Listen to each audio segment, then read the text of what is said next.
Bonjour à tous et bienvenue pour cette nouvelle vidéo. Avant toute chose, je tenais à vous informer que je ferai une petite annonce en fin de vidéo destinée aux abonnés qui me suivent régulièrement et que je remercie d'ailleurs énormément pour ça. Aujourd'hui, on va parler de navires fantômes.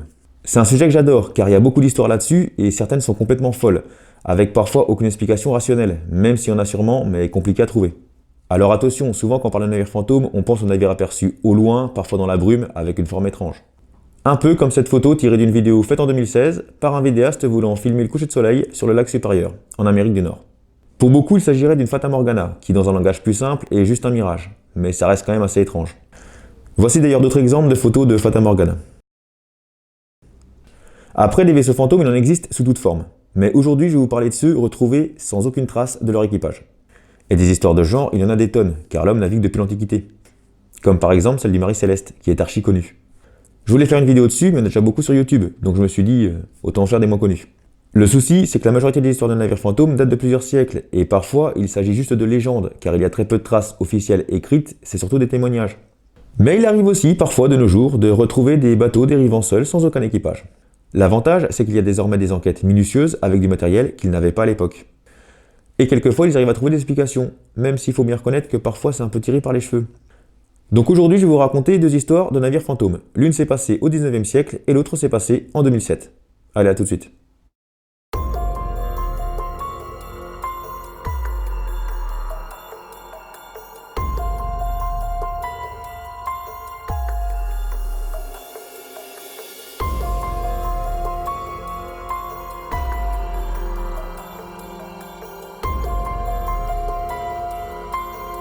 Pour la première histoire, j'ai trouvé que très peu d'écrits, mais elle est vraiment intrigante, et c'est pour ça que je l'ai choisie et je vais essayer de la faire vivre au mieux.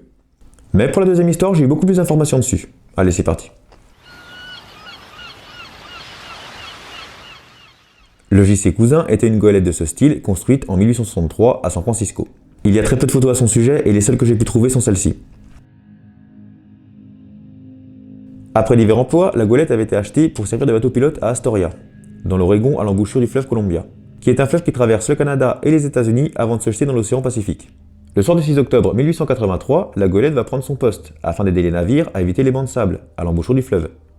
Son équipage, composé de 4 marins fraîchement recrutés, était sous le commandement du capitaine Joshua Zieber.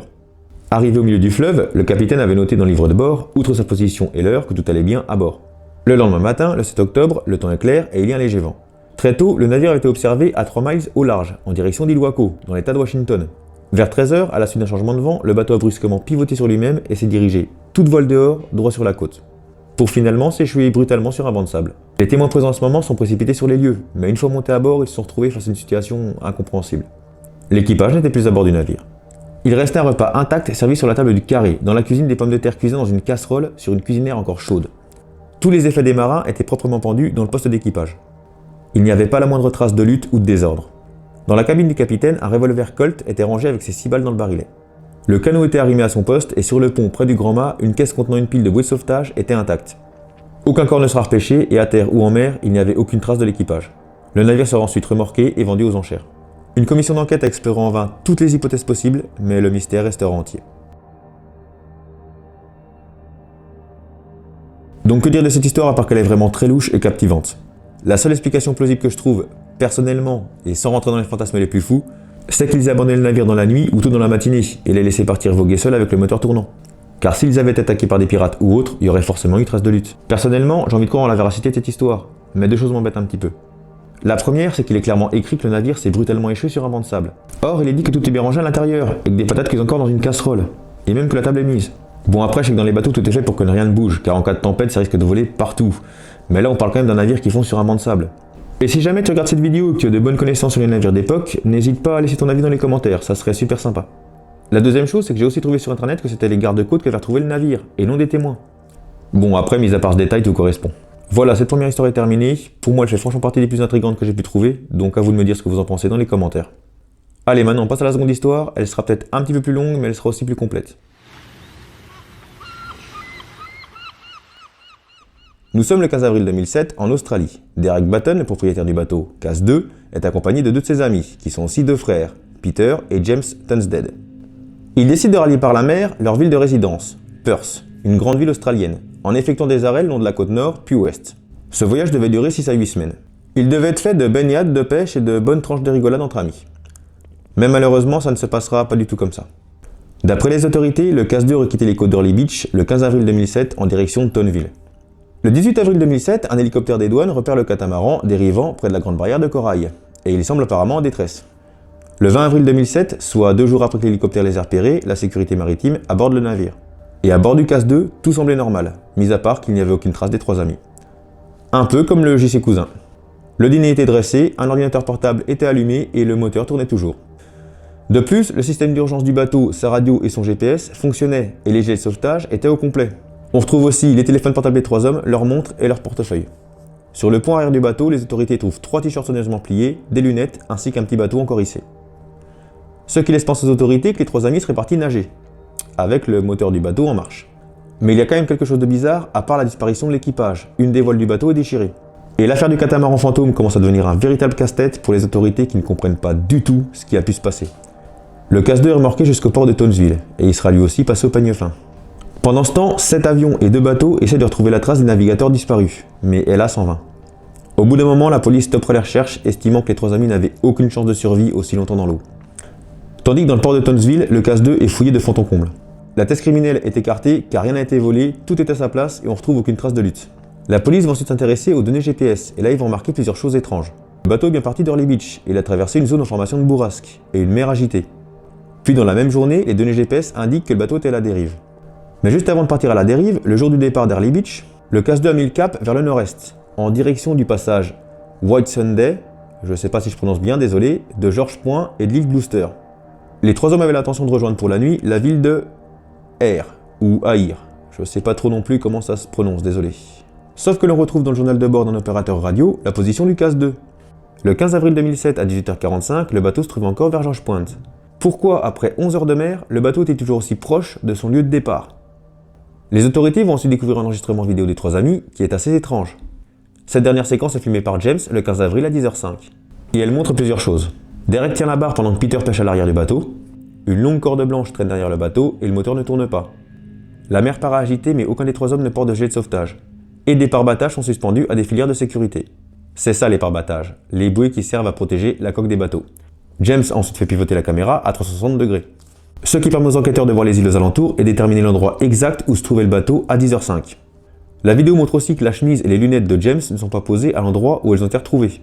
Et pour finir, la vidéo montre aussi que les 3 hommes s'amusent et plaisantent, même si l'un d'eux fait remarquer que le temps devient de plus en plus menaçant. Avec tous ces nouveaux éléments, 3 bateaux sont affrétés et des recherches recommencent dans un secteur beaucoup plus limité. Elles débutent le 23 avril 2007, mais infructueuses, elles seront annulées 2 jours plus tard. Le 4 août 2008, une enquête officielle est ouverte sur la disparition mystérieuse des 3 hommes, devant la cour de l'État du Queensland. C'est Michael Barnes, le coroner de l'État du Queensland, qui est chargé de cette enquête. Après avoir interrogé la femme de Derek Batten et Graham Douglas, l'ancien propriétaire du casse-2, Michael Barnes déclare au vu des éléments que les circonstances sur la disparition ne peuvent être précisées. Cependant, au vu de toutes les informations qu'il a réunies, il a essayé de trouver une explication plausible des événements sur ce qui serait arrivé aux 3 amis. Et voici ce qu'il en a déduit. Le dimanche 15 avril 2007, à 10h05, le casse-2 naviguait dans les environs de George Point. Tout se passait bien, mais dans l'heure qui a suivi, la situation a évolué. Les 3 hommes ont d'abord tiré à eux la corde blanche qui traînait dans le sillage du bateau, et ils l'ont enroulée sur le pont avant. Puis pour une raison inconnue, James a enlevé son t-shirt et ses lunettes et les a posées sur la banquette arrière du bateau. Ensuite, sans explication, les leurres de pêche se sont empêtrés dans le gouvernail bâbord. Par conséquent, il semble évident qu'un des passagers soit descendu sur la plateforme du bateau pour essayer de libérer les leurres. Et ce serait James qui aurait tenté de s'en charger. Ce qui pourrait expliquer pourquoi il a retiré son t-shirt et ses lunettes et il serait ensuite tombé à l'eau. Son frère Peter aurait tenté de le secourir mais serait lui aussi tombé à l'eau. Pendant ce temps, Derek tenait la barre et aurait tenté de manœuvrer pour les secourir.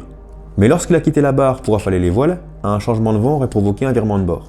S'en serait suivi un mouvement de balancier du plongeon qui aurait percuté Derek de plein fouet et il serait tombé à son tour par-dessus bord. En bref, ça serait passé comme ça. Sauf que dans le petit extrait que je vous montre, les personnes s'y attendent et passent dessous. Et étant donné que le bateau était lancé à 15 nœuds, il a continué sa route seul et a scellé en même temps le destin des 3 amis. Voilà les conclusions du coroner Michael Barnes. Cependant, la femme de Derek Batten ne croit pas trop en cette explication. Car elle dit que son mari était un navigateur expérimenté et qu'un accident de ce genre n'est pas du tout envisageable pour elle. Il y a eu d'autres hypothèses, comme par exemple une escroquerie à l'assurance, mais ça tient pas vraiment la route. Et de nombreuses questions demeurent. Pourquoi une voile était déchirée, pourquoi les 3 t-shirts étaient correctement pliés et pourquoi le casse-2 était si proche de son point de départ après 11 heures de mer. Bref, cette histoire est aussi passionnante qu'étrange, même si on doit bien reconnaître qu'elle est quand même un peu triste. Si vous avez des idées sur ce qui aurait pu leur arriver, n'hésitez pas à les noter en commentaire. Je pense que je referai des vidéos sur les navires fantômes car j'aime beaucoup ce sujet et ça plaît aussi à pas mal de monde. Bon, je vais passer maintenant à la petite annonce dont je vous parlais en début de vidéo. Comme je l'ai dit plusieurs fois dernièrement, je voudrais aussi faire de la parodie. Car oui, j'adore le paranormal et l'étrange, mais j'adore aussi faire le con, et normalement ça devrait être pour la prochaine vidéo. Après, tout dépendra du temps qu'il fait dans les jours à venir. Donc je sais que certains d'entre vous sont abonnés juste pour voir des histoires bizarres et pas forcément voir des vidéos sur de l'humour très décalé, donc je préférerais quand même prévenir. Mais pas d'inquiétude, les sujets étranges seront toujours là, c'est juste que j'ai envie de compléter la chaîne avec d'autres choses, en espérant que vous adhérez à ce style de parodie. Et dernière chose, ne vous inquiétez pas si c'est pas moi que vous voyez dans la prochaine vidéo. Voilà, c'est la fin de la vidéo, donc n'hésite pas à t'abonner si c'est pas déjà fait, à lâcher un petit like et à partager si tu as aimé bien sûr. Puis moi je vous fais plein de gros bisous et je vous dis à très vite pour la prochaine vidéo.